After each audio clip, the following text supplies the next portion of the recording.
नमस्कार दोस्तों, स्वागत करती हूँ आप लोगों का इस वीडियो में। आज की स्टोरी है माता पिता की सेवा। तो चलिए शुरू करते हैं मेरे साथ इस स्टोरी को। गाँव के पनघट पर 4 औरतें पानी भरने आईं। पानी भरते भरते वे एक दूसरे से बातें करने लगी। चारों औरतों के एक एक पुत्र थे। बातों बातों में उन्होंने अपने पुत्रों के गुणों का बखान करना प्रारंभ कर दिया।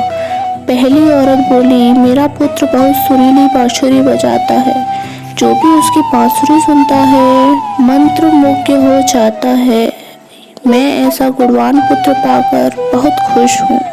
दूसरी औरत बोली, मेरा पुत्र बहुत बड़ा पहलवान है।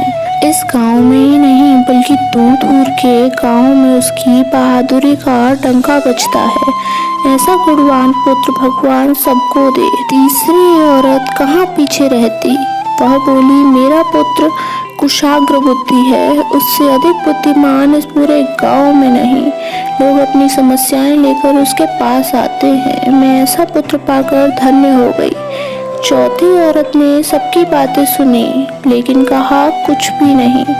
इस पर वे औरतें उससे कहने लगी, बहन तुम भी तो कुछ कहो ना, तुम्हारे पुत्र में क्या गुण है? कोई ना कोई गुण तो उसमें अवश्य होगा। वह औरत बोली, क्या कहूँ बहनों, मेरे पुत्र में तुम्हारे पुत्रों की तरह कोई गुण नहीं है। उसकी बात सुनकर तीनों औरतों ने गर्व से अपना सिर उठा लिया। कुछ देर में सबने पानी भर लिया और वापस जाने के लिए अपना अपना घड़ा उठाने लगी।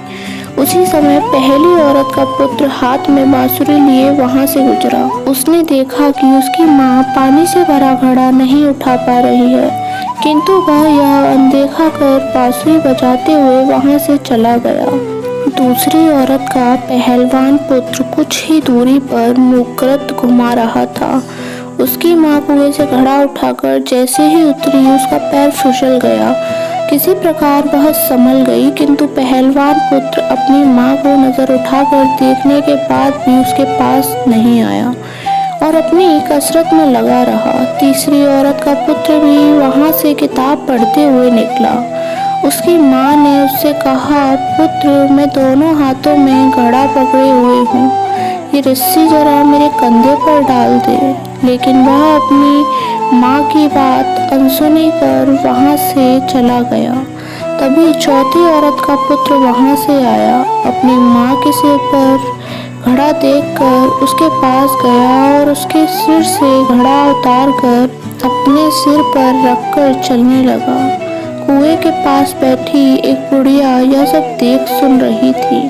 वह बोल पड़ी, मुझे तो यहाँ बस एक ही गुणवान पुत्र नजर आ रहा है, वही जो अपने सिर पर घड़ा लिए जा रहा है। माता पिता की सेवा करने वाले पुत्र से गुणवान पुत्र भला कौन हो सकता है? तो इस कहानी की सीख है, गुणवान वही है जो अपने माता पिता की सेवा करे और साथ ही सबकी सहायता के लिए तत्पर रहे।